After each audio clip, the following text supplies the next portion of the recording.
Shalom Bapak Ibu Saudara. Oke, kita langsung kepada apa yang jadi pesan Tuhan buat kita semua, saya Bapak Ibu dan Saudara. Pesannya adalah gini, hadirkan tabut Allah dimanapun kita berada. Wow, hadirkan apa? Tabut Allah dimanapun kita berada. Kita ngerti ya, tabut Allahnya pakai tanda kutip. Bukan makna seperti yang diimani oleh orang-orang pada waktu di perjanjian lama kan berbentuk kotak ya, benda gitu ya. Tapi kita ngerti maksudnya. Tuhan mau kita menjadi orang-orang yang menghadirkan Tuhan dimanapun kita berada. Menjadi orang-orang yang tahu menghormati Tuhan sekalipun mungkin secara mata jasmani gak terlihat. Bapak Ibu Saudara, berbicara soal tabut Allah, kita udah sering dengar soal tabut Allah. Ya, dari sejak zaman Musa, ketika Musa naik ke gunung, Tuhan perintahkan Musa untuk membuat tabut Allah, ya. Dan tabut adalah sebuah benda penting bagi umat Israel di mana Tuhan, ya, memerintahkan Musa untuk membuatnya dengan ukuran tertentu, dengan dimensi tertentu, 2,5 hasta kali 1,5 hasta kali 1,5 hasta, ya. Ini nggak terlalu penting, nggak keluar di ulangan, ya. Kurang lebih semeter 17 kali 70 kali 70 cm, kurang lebih seperti itu kalau pengen tahu gambarannya seperti apa. Ya, replikanya banyak ya, di toko buku rohani kadang ada di tempat di jaringan doa, di situ juga ada tabut Allah gitu ya, replikanya ya. Disalut dengan emas ya. Kemudian ada 2 kerup di atasnya ya. Saya sedikit mencoba merefresh seperti apa bentuk tabut Allah. Ada 2 kerup ya, 2 malaikat yang membentangkan sayapnya saling bertemu. Nah, keberadaan tabut Allah ini Bapak Ibu Saudara membawa kehadiran Tuhan kemanapun umat Israel melangkah. Ya, itulah sebabnya umat Israel selalu berjalan di depan para imam memikul tabut Allah. Nah, memang dari sejak awal Tuhan ingin berada di tengah-tengah umat. Saya mau ajak kita buka 2 Samuel 6 ayat 2. 2 Samuel 6 ayat 2, saya mau ajak kita baca sama-sama satu ayat ini, sambil kita mengingat ini ada di periode mana. 1, 2, 3, kemudian bersiaplah Daud, lalu berjalan dari Bale Yehuda dengan seluruh rakyat yang menyertainya untuk mengangkut dari sana tabut Allah yang disebut dengan nama Tuhan semesta alam yang bertata di atas kerubim. Nah, ini 2 Samuel 6 ayat 2 ini adalah periode awal pemerintahan Daud. Di mana Daud waktu duduk di Yerusalem, dia teringat, tabut kemana? Tabut Allah. Ya, nanti kita akan belajar tentang kerinduan Daud akan kehadiran Tuhan untuk pemerintahannya, untuk kehidupan pribadinya. Nah, Bapak Ibu Saudara, saya nggak akan cerita terlalu jauh dari sejak zaman Musa, tetapi tabut Allah itu kenapa sampai boleh dikatakan hilang gitu, kemana itu tabut gitu. Nah, ini dimulai sejak zaman Imam Eli, Bapak Ibu. Ya, mungkin kita udah pada tahu kisah ini. Bapak Ibu Saudara, Imam Eli kan punya 2 anak kan, Hofni dan Pinehas ya. Mereka terkenal, Hofni dan Pinehas ini, anak-anak imam ini adalah terkenal dengan perbuatan dursilanya ya. Mereka adalah orang-orang yang seenaknya di dalam posisi sebagai imam ya. Mereka melayani seenaknya. Ketika terjadi peperangan melawan Filistin, bangsa Israel teringat, ayo kita lawan. Dan mereka kalah, bangsa Israel, sehingga mereka ingat, wah ini karena kita nggak bawa tabut. Sekarang kita ambil itu tabut. Tabut itu ada di tempat di mana, di bait Allah di mana Imam Eli, Hofni dan Pinehas berada. Maka mereka bawa itu tabut Allah ke medan peperangan. Dengan harapan Tuhan hadir dan memberikan kemenangan. Tetapi yang terjadi adalah kenyataannya bangsa Israel lagi-lagi mengalami kekalahan. Hofni dan Pinehas mati, lalu tabut Allah dirampas oleh bangsa Filistin. Nah, waktu tabut Allah dirampas bangsa Filistin kan ditaruh di, pokoknya ada beberapa kota lah. Karena gini, di kota pertama tabut Allah ini bikin ditaruh di kuil Dagon, ya, dewa yang disembah oleh bangsa Filistin. Wah, Dagon aja sampai jatuh si patung karena ada tabut Allah di situ. Artinya betapa dahsyat kehadiran Tuhan. Sehingga membuat bangsa Filistin betul-betul takut. Waduh, ini gara-gara ada tabut Allah, patung dewa kita kok berjatuhan begini gitu. Lalu timbul wabah, borok-borok. Akhirnya tabut Allah dipindahkan ke kota yang lain. Timbul wabah, borok-borok seluruh kota. Dipindahkan lagi kali yang ketiga sampai akhirnya mereka menyadari bahwa 5 raja Filistin, mereka berpikir, waduh ini benar-benar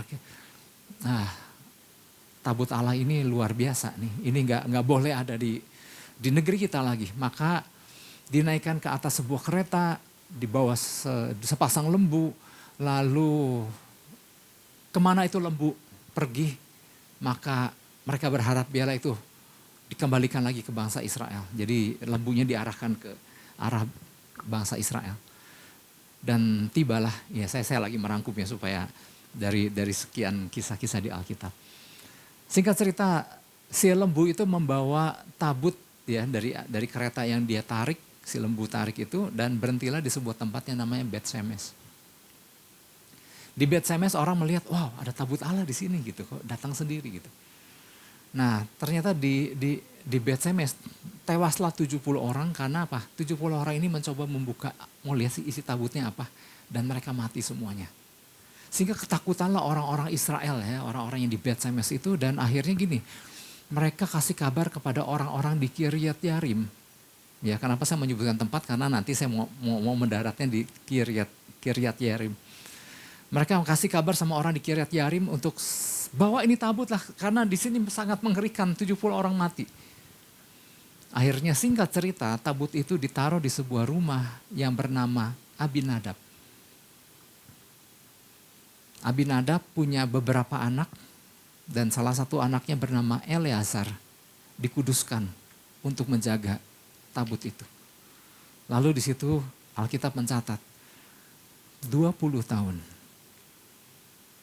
tabut itu ada di rumah Abinadab.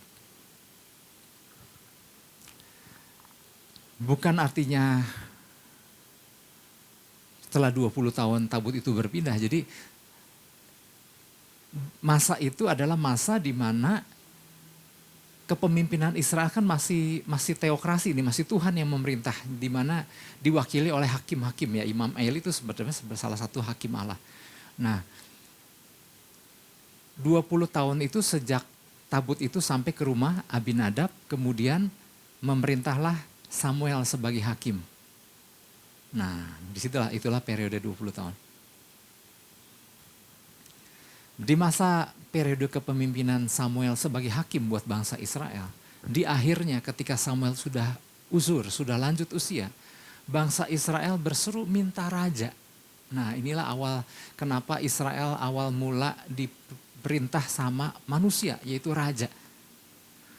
Oh, pokoknya minta raja lah, bangsa lain punya raja, kita masa nggak punya raja gitu. Mereka memaksa kepada Samuel untuk bilang sama Tuhan, kami minta raja. Akhirnya singkat cerita, Tuhan bilang kalau mau raja, oke, aku akan kasih raja buat bangsa Israel. Dan di situ Saul lah raja pertama bagi bangsa Israel. Nah, waktu Saul jadi raja buat bangsa Israel, itu tabut ada di mana? Masih di rumah Abinadab. Berapa lama Saul memerintah di Israel? Kurang lebih 40 tahun. Pada masa Saul memerintah selama 40 tahun di Israel, benar-benar gak ada di pikiran Saul, tabut Allah kemana? Itu gak ada tuh. Setelah Saul selesai, ini saya ringkas, setelah Saul selesai memerintah, naiklah Daud menjadi raja. Begitu Daud jadi raja, yang terpikir oleh Daud, mana tabut? Berarti berapa lama tabut Allah kurang lebih ada di rumah Abinadab? Berapa? 60. Pintar matematiknya. Artinya begitu lama itu ada di rumah Abinadab.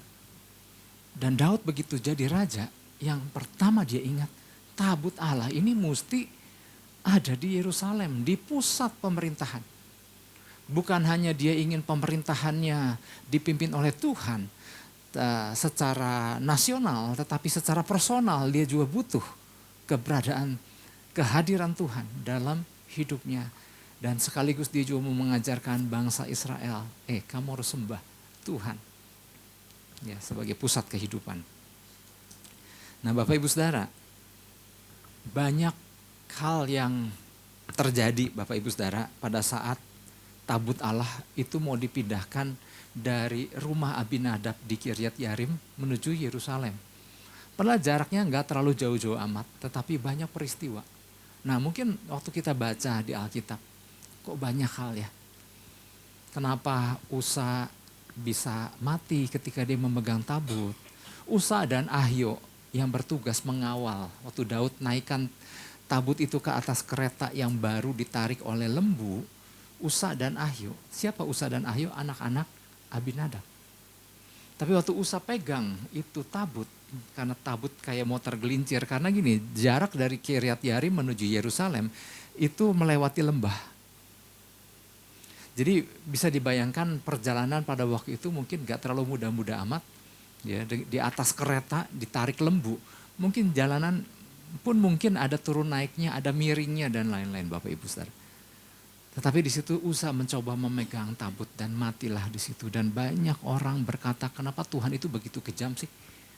Cuma megang gitu aja, cuma nahan begitu aja dengan tujuan yang baik. Supaya jangan jatuh tabutnya. Kok mati? Daud pun sempat marah. Kok gitu aja disamber sih? Maka tempat itu dikatakan Peres Usa. Bagaimana Usa disamber, nyawanya hilang ketika dia mencoba memegang tabut Allah. Nah inilah masa-masa di mana sebetulnya masa-masa penuh pembelajaran. Kenapa Tuhan seolah-olah kayak kejam begitu dan lain-lainnya. Sampai akhirnya Daud pertama marah, kemudian Daud menjadi takut dan kemudian datang sama Tuhan. Tabut sementara ditaruh di rumah siapa? Obed Edom selama 3 bulan. Ya. Memang nggak ditulis secara jelas di Alkitab. Selama 3 bulan tabut di rumah Obed Edom, apa yang dilakukan Daud? Tapi kita percaya bahwa setelah masa 3 bulan itu Daud menemukan sesuatu bahwa cara bawanya gak boleh begitu. Jadi Tuhan bukakan sesuatu, mungkin Daud juga cari tahu gimana cara bawa tabut dan lain-lain. Ya. Singkat cerita mulai kembali Daud mengambil tabut, memindahkan dari rumah Obed Edom menuju Yerusalem. Nah Bapak Ibu Saudara, saya sempat berpikir juga merenung apa nih maksud dari pesan Tuhan ini. Ya, soal tabut Allah. Inilah yang menjadi pesan Tuhan buat kita. Kita sudah tidak hidup di era di mana tabut Allah harus dibawa secara fisik agar Tuhan melawat umatnya. Bukan itu, ya. Bukan pengertian secara fisik. Namun Tuhan mau kita memahami prinsip penting membawa kehadiran Tuhan ke tengah-tengah kehidupan kita sebagai umatnya. Beberapa hal yang Tuhan mau kita pahami. Pertama, memahami prinsip pentingnya membawa kehadiran Tuhan ke tengah-tengah kehidupan kita sebagai umatnya. Memahami prinsip korban, persembahan atau penyembahan yang tulus karena dia raja. Memahami jalinan keintiman yang harus dibangun seperti Daud yang selalu melibatkan Tuhan dalam setiap aspeknya. Ya. Termasuk juga ketika dia datang sama Tuhan untuk minta dikoreksi. Jadi Tuhan mau lewat pesan tabut ini kita memahami banyak hal. Ya. Memahami jalinan keintiman yang harus dibangun seperti Daud. Kemudian memahami bahwa Tuhan adalah Raja yang harus dihormati. Bukan cuma sekedar kotak ditaruh di atas kereta, ditarik lembu. Udah kayak barang gitu maksudnya. Nah melalui pesannya ini Tuhan mau kita kembali menyadari bahwa Tuhan itu adalah Allah yang luar biasa. Yang setuju katakan amin. Dia Allah yang luar biasa. Tuhan mau kita mengetahui bahwa dia adalah Tuhan yang tidak bisa disepelekan. Tuhan yang tidak bisa diperlakukan seenaknya. Atau sekaligus menyadari bahwa dia adalah Tuhan yang sangat mengasihi umatnya. Tuhan yang rindu memberkati umatnya, katakan amin. Ya, jadi seringkali orang berkata Tuhan di perjanjian lama kok kejam banget sih gitu. Oh enggak, sama. Dia adalah Tuhan yang tegas, Tuhan yang sangat lembut, yang rindu ada di tengah-tengah umatnya, yang rindu melawat umatnya, yang rindu memberkati umatnya. Dan Tuhan juga jangan lupa, dia juga adalah guru yang selalu mau mengajar kita umatnya. Ya. Seringkali gak sedikit orang percaya menyadari bahwa betul ia punya Tuhan. Betul percaya bahwa Tuhan hadir. Namun di saat yang sama merasa Tuhan juga biasa-biasa aja. Ya, sehingga gak sedikit orang percaya yang juga bersikap biasa-biasa saja sama Tuhan. Kekhawatiran tetap jalan, ketakutan tetap jalan, keraguan-raguan tetap jalan, mau mencoba mengambil tindakan sendiri tetap jalan, apatis artinya hidup yang ingin melakukan, yang udah gak mau melakukan apa-apa lagi padahal Tuhan punya rencana atas kehidupan kita. Kerap mewarnai kehidupan orang percaya. Jadi lewat pesan kehadiran tabut Allah ini Tuhan mau kembali merefresh kita orang-orang percaya bahwa meskipun saat ini kita udah gak melihat secara fisik tabut itu, tapi kita tahu bahwa Tuhan kita, Yesus Kristus kita adalah Allah yang maha hadir. Dia hadir tengah-tengah kita, hanya kita gak bisa lihat secara mata jasmani, tetapi hormat kita, ya, sikap kita, meskipun dia gak tampak, tapi Tuhan tetap mau kita memperlakukan Tuhan sebagaimana seharusnya, bahwa dia adalah Allah yang dahsyat, Allah yang luar biasa, Allah yang sayang, Allah yang lihat, yang rindu melawat umatnya, rindu memberkati umatnya. Ya, oleh sebab itu Bapak Ibu Saudara, beberapa prinsip yang perlu kita pahami ya berkaitan dengan pesan Tuhan ini. Bahwa apa sih yang dimaksud dengan menghadirkan tabut Allah dimanapun kita berada. Ya, di antaranya adalah yang pertama gini, tidak memperlakukan Tuhan sebagai suatu benda. Tidak memperlakukan Tuhan sebagai suatu benda ya dalam tanda kutip. Melainkan sebagai pribadi yang merindukan jalinan hubungan. Oke, 2 Samuel 6 ayat 3. Tidak memperlakukan Tuhan sebagai suatu benda, melainkan sebagai pribadi yang merindukan jalinan hubungan. Saya mau bacakan 2 Samuel 6 ayat 3. Mereka menaikkan tabut Allah itu ke dalam kereta yang baru setelah mengangkatnya dari rumah Abinadab yang di atas bukit. Lalu Usa dan Ahio anak-anak Abinadab mengantarkan kereta itu. Ini adalah peristiwa di mana Daud awal mula mengangkut tabut itu, dinaikkan ke atas kereta yang baru karena dia tahu ini adalah tabut Allah, maka keretanya juga harus baru, dia pikir begitu. Kemudian ada Usa dan Ahio anak-anak Abinadab yang mengawalnya. Nah Bapak Ibu Saudara, sudah sejak lama keberadaan tabut Allah ini diperlakukan sebagai benda. Ya. Oke, bukan benda biasa lah, oke benda ajaib. Sudah menjadi berita turun-temurun. Bangsa Israel udah tahu sekali tentang tabut Allah ini, bahwa sejak turun-temurun generasi ke generasi, mereka tahu bahwa di mana tabut Allah berada, bangsa Israel pasti mengalami kemenangan. Karena tabut Allah melambangkan kehadiran Allah di tengah umatnya. Ya, dari masa awal Musa, kemudian Yosua, mereka tahu bahwa wow ada sesuatu yang dahsyat. Tetapi Bapak Ibu Saudara, kalau kita perhatikan cara Musa, Yosua memperlakukan tabut itu kan mereka nggak memperlakukan tabut itu sebagai benda biasa, bukan sebagai benda. Oke, benda sakti. Mereka nggak memperlakukan seperti itu. Musa bangun hubungan sama Tuhan. Yosua membangun hubungan sama Tuhan. Jadi sejak awalnya mereka paham tabut Allah itu apa, siapa ya yang bertahta di situ. Dan mereka nggak cuma sekedar mengatakan itu adalah kotak yang dahsyat, tapi mereka juga jalin hubungan dengan Allah yang dahsyat itu. Ya. Jadi Musa dan Yosua tahu apa yang disebut datang secara pribadi sama Tuhan. Artinya ada kehidupan penyembahan dan jalinan relasi dengan Tuhan. Ya, jadi di masa-masa awal mereka memperlakukan itu sebagaimana seharusnya. Tapi zaman berjalan kan, generasi berganti. Nah generasi berganti hingga akhirnya tabut diperlakukan hanya sebagai benda yang memberikan kemenangan. Nah tadi sejak awal saya udah jelaskan kan, perjalanan tabut itu dari sejak hilangnya sampai kemudian dihadirkan kembali oleh Daud kurang lebih melewati Oke, katakanlah 3 generasi lah. Maksudnya tiga masa. Bukan generasi ya, karena ada masa di mana tabut itu ada di Imam Eli, kemudian kan dirampas. Kemudian masa pemerintahan Saul. Kemudian masa pemerintahan Daud. Nah itulah. Nah kurang lebih Bapak Ibu Saudara, 3 masa ini, 3 era ini. Mungkin bisa dikatakan juga sebagai 3 tipe orang Kristen. Ya. Dianggap sebagai minimal 3 jenis orang percaya. Dan lewat gambaran ini minimal kita belajar sesuatu. Ya, yang pertama adalah tipe anak-anak Imam Eli. Ini berbicara tentang orang-orang percaya yang mereka percaya Tuhan ada. Mereka adalah imam-imam yang melayani Tuhan. Mereka adalah orang-orang yang diam di bait Allah. Tapi mereka adalah orang-orang percaya yang berbuat seenaknya di hadapan Tuhan. Mereka bukan sekedar orang percaya biasa loh, mereka tuh imam-imam muda, Hofni dan Pinehas. Ya saya nggak bicara soal Imam Eli ya. Imam Eli punya anak Hofni dan Pinehas, mereka dikenal sebagai anak-anak dursila, anak-anak imam. Mereka adalah imam-imam muda. Ya, kalau zaman sekarang mungkin orang-orang anak-anak muda yang sudah melayani Tuhan. Orang-orang yang melayani di bait Allah di bawah pengawasan Imam Eli, betul.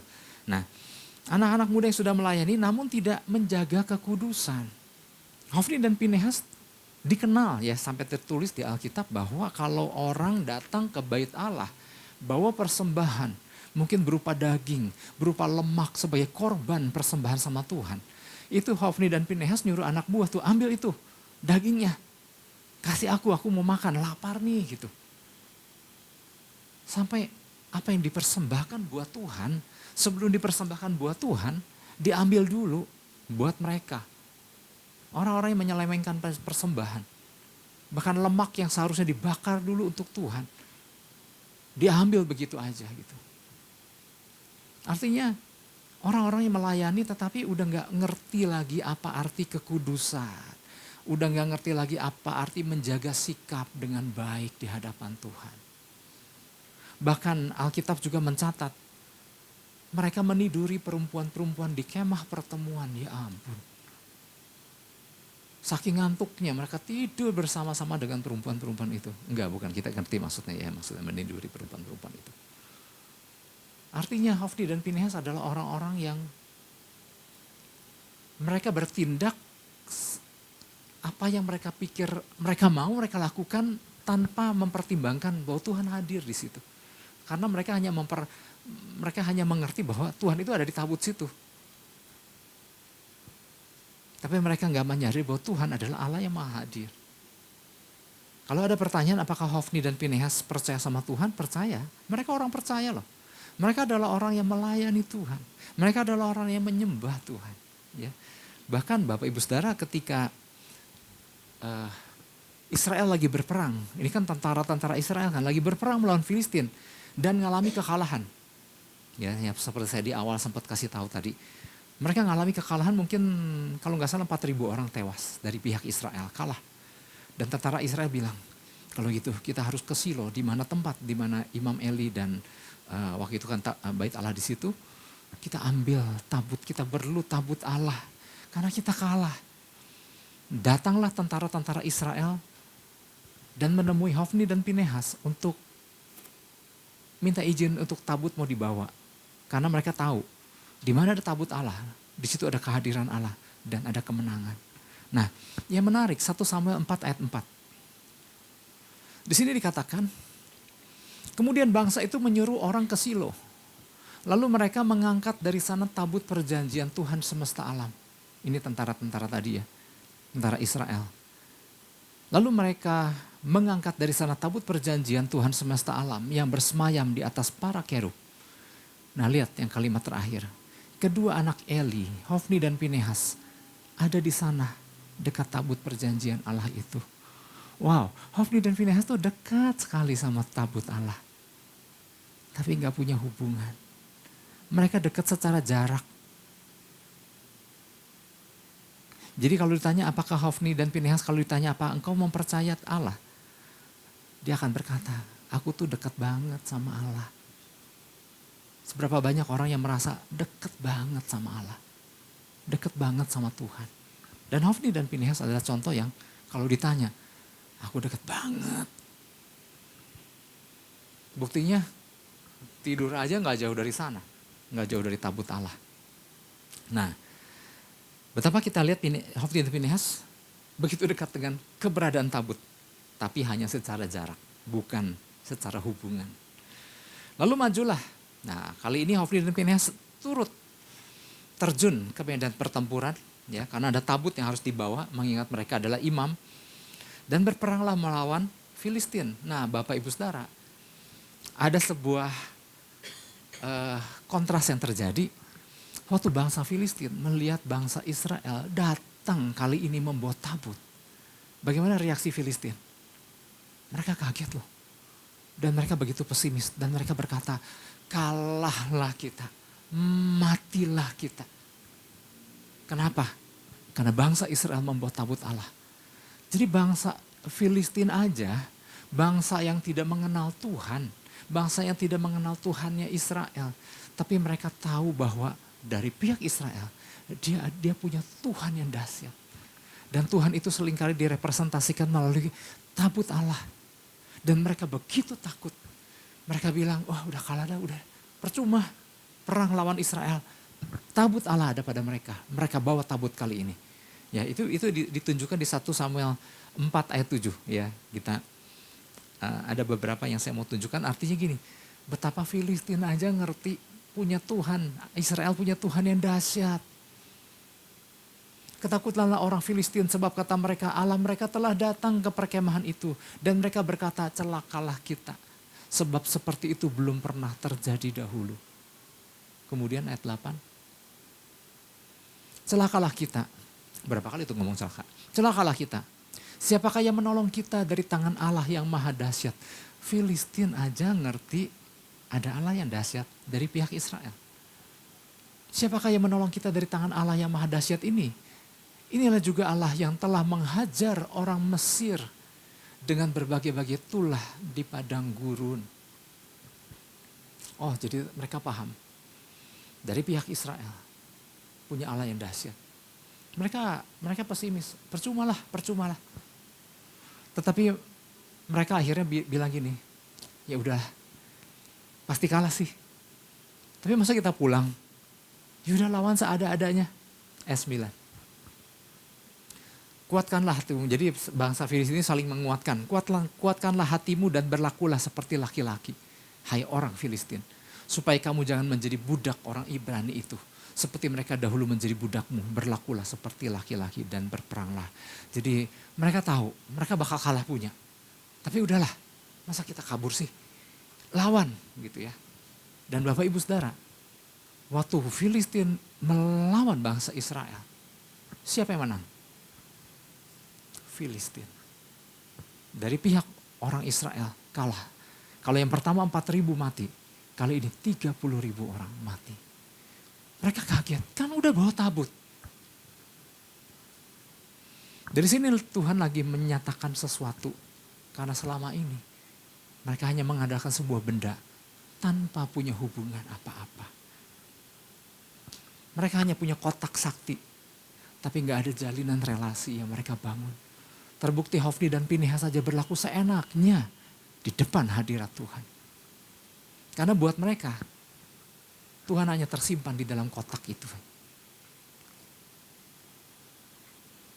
Percaya sama Tuhan, mereka sangat percaya.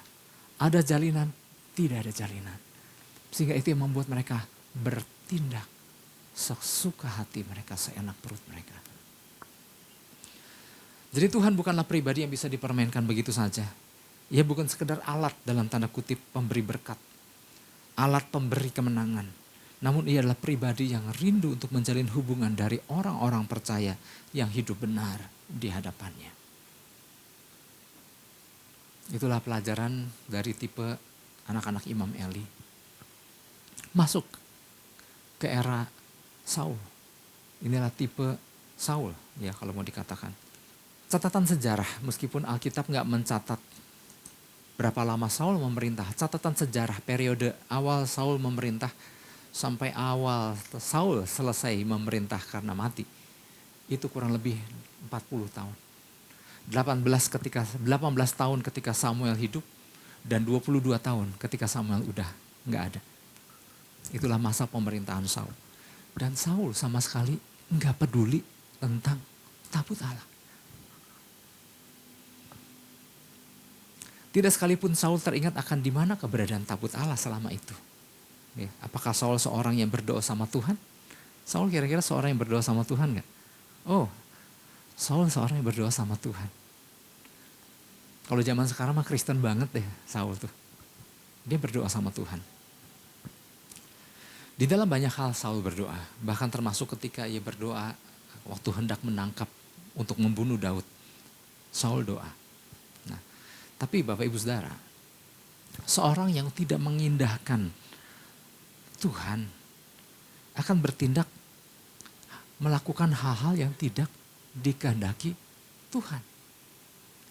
Bayangin, Saul seorang yang berdoa tapi gak ada hubungan. Dia gak tahu kehendak Tuhan itu seperti apa.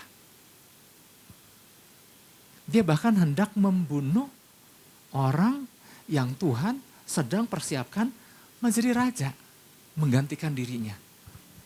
Jadi bisa dibayangkan kan, Saul itu melakukan sesuatu sambil berdoa sama Tuhan, melakukan sesuatu yang bertentangan dengan rencana Tuhan. Dan dia nggak tahu itu.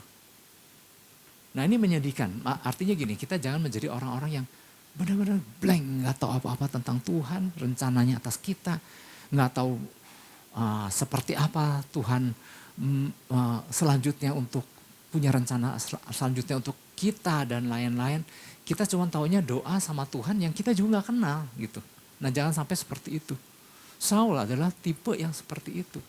Kalau saja Saul tahu rencana Tuhan bahwa setelah dia, Tuhan akan mengangkat Daud sebagai raja. Maka cara doa Saul pun mungkin beda. Ya, masa sih aku mau membunuh orang yang Tuhan sedang persiapkan menjadi pengganti aku gitu. Tapi benar-benar Saul tuh nggak tahu apa-apa. Ya. Apakah banyak orang percaya yang seperti ini? Ya, saya kan nggak pernah ngitung juga, tapi mungkin nggak sedikit. Orang yang tahu, yang percaya, orang yang berdoa, tapi ya hanya sekedar doa satu arah. Tapi gak ngerti, apa sih kehendak Tuhan, rencana Tuhan selanjutnya. Orang yang gak terlalu menjalin relasi apa-apa sama Tuhan. Itulah sebabnya kita ngerti maksud daripada pesan ini, hadirkan Tuhan dimanapun kita berada. Artinya ada relasi yang harus kita jalin, ada hubungan, ya. Oke, saya masuk tipe Daud ya. Yang ketiga ini tipe Daud. Seorang yang bukan menjadikan Tuhan hanya sebagai barang aja. Seorang yang bukan menjadikan Tuhan sebagai lambang. Tapi dia adalah seorang yang sadar bahwa tanpa Tuhan dalam pemerintahannya akan sia-sia. Seorang yang sadar bahwa tanpa Tuhan dalam hidupnya akan sia-sia. Seorang yang akan juga mengajarkan rakyatnya bagaimana berelasi dengan Tuhan. Makanya keberadaan tabut Allah di zaman Daud itu berbeda dengan susunan tabut Allah di bait Allah yang ada pelataran, ruang kudus, ruang maha kudus. Kalau di Daud, di kemah Daud, ya dia taruh tabutnya tuh di tengah-tengah di mana semua orang. Jadi prinsip Daud itu lebih kepada kayak perjanjian baru. Ya, semua orang dapat mendekat, jalin hubungan di situ. Meskipun waktu itu masih keberadaan Tuhan masih diwakili, direpresentasikan oleh tabut Allah.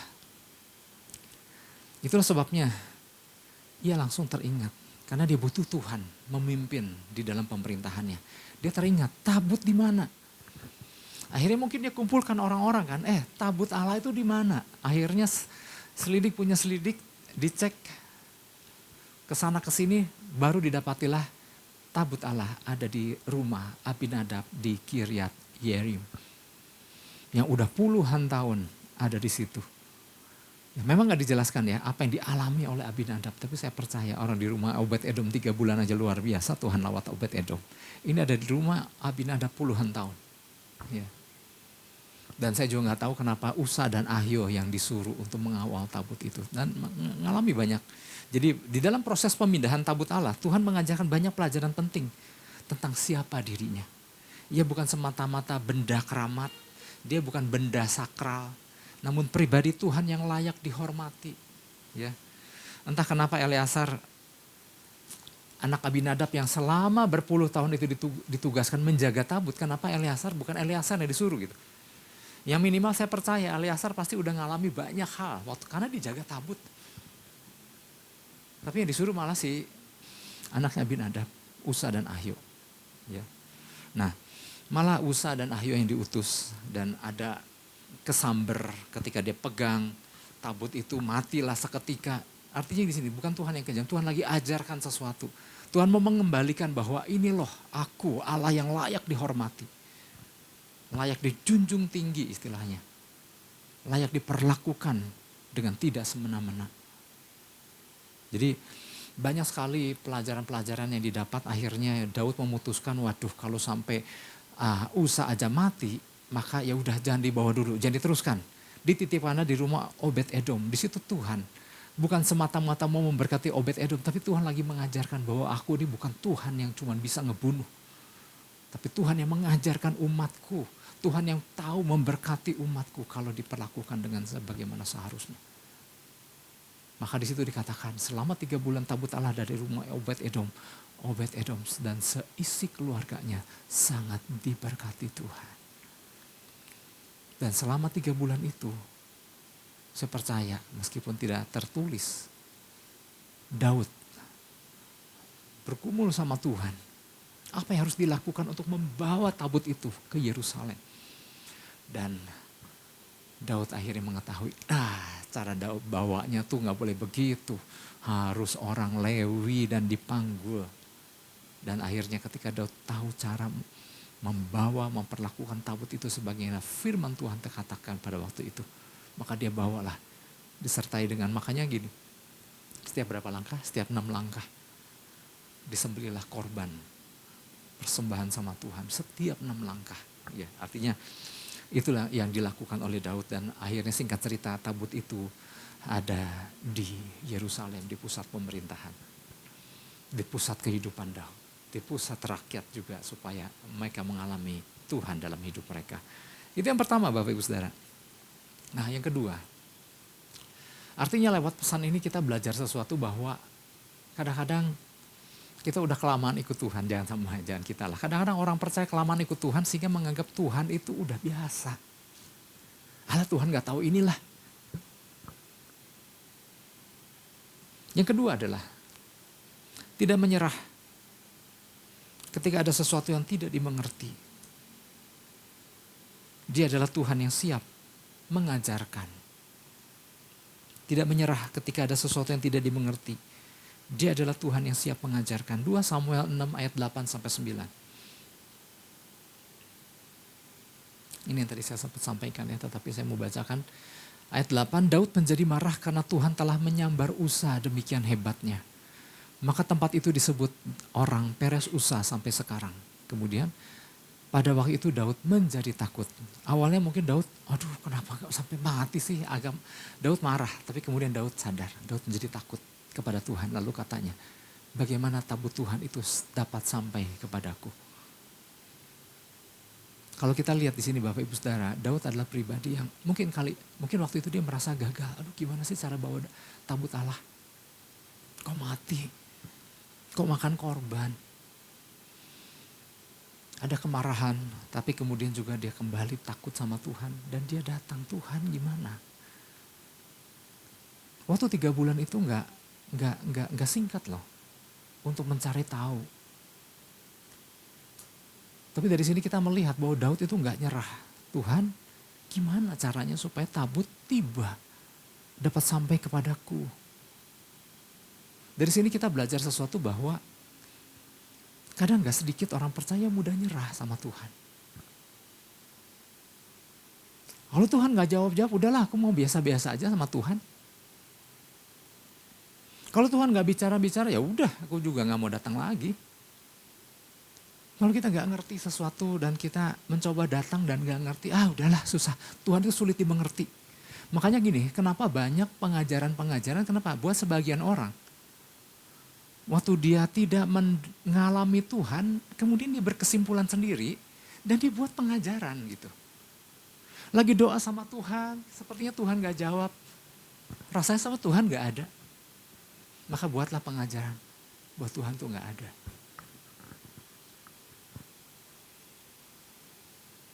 Nah, tapi lewat poin yang kedua ini kita belajar sesuatu dari Daud bahwa Daud orang yang gak mudah nyerah. Kalau standar Tuhannya ini, maka bagian dia adalah ngejar standar Tuhan. Seringkali waktu orang ngejar Tuhan, terus merasa nggak berhasil, kemudian turunkan standar. Kemudian berjalanlah dengan standar yang rendah. Oh ternyata Tuhan mah cukup begini aja gitu. Nah itulah sebabnya kita bersyukur ada firman Tuhan. Inilah standarnya. Jadi waktu kita cari Tuhan dan kita belum misalnya mendapatkan Tuhan, jangan diturunkan standarnya dan kita berkata, oh Tuhan begini aja juga cukup gitu. Kita yang naikin standar. Dan Daud gak nyerah di situ. Daud mengejar, makanya kenapa Tuhan senang Daud, kita dikatakan Daud adalah seorang yang a man after my own heart. Dia orang yang ngejar hadirat Tuhan, ngejar hatinya Tuhan. Dia juga gak segan-segan datang sama Tuhan untuk minta dikoreksi Tuhan. Kira-kira apa ya? Nah inilah, buat kita semua, saya Bapak Ibu Saudara, kita sama-sama belajar untuk datang sama Tuhan untuk mengkoreksi diri kita. Kadang-kadang gini, kalau kita gak bersikap itu sama Tuhan, karena dia Bapa yang dahsyat. Seringkali kita menjadi orang yang selalu benar dan orang lain mesti salah. Nah suami saya udah ngaco punyalah itu mah, istri saya ngaco, anak saya ngaco, saya paling benar. Nah Bapak Ibu Saudara, kalau kita menjadi orang yang selalu membenarkan diri kita, bagaimana dengan standar Tuhan yang ada dalam kebenaran firman Tuhan? Daud aja, siapa sih yang berani nasihatin Daud? Sampai Daud datang sama Tuhan, Tuhan selidikilah aku. Lihatlah hatiku, ujilah aku. Salah gak ya tadi atau aku bilang begitu?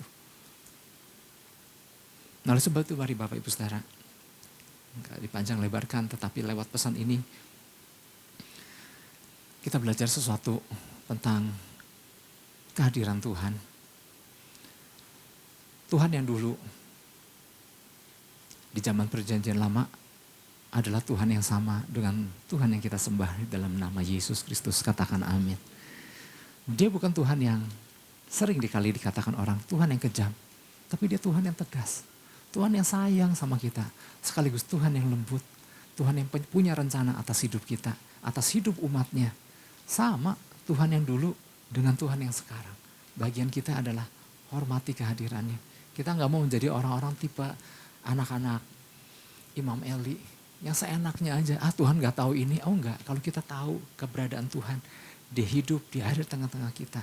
Maka kita akan tahu memperlakukan Tuhan dahsyat. Tuhan yang luar biasa. Bapa yang ajaib. Oleh sebab itu mari Bapak Ibu Saudara, kita sama-sama belajar lewat pesan Tuhan ini. Yang mau katakan amin. Yang mau beri tepuk tangan buat Tuhan Yesus. Haleluya.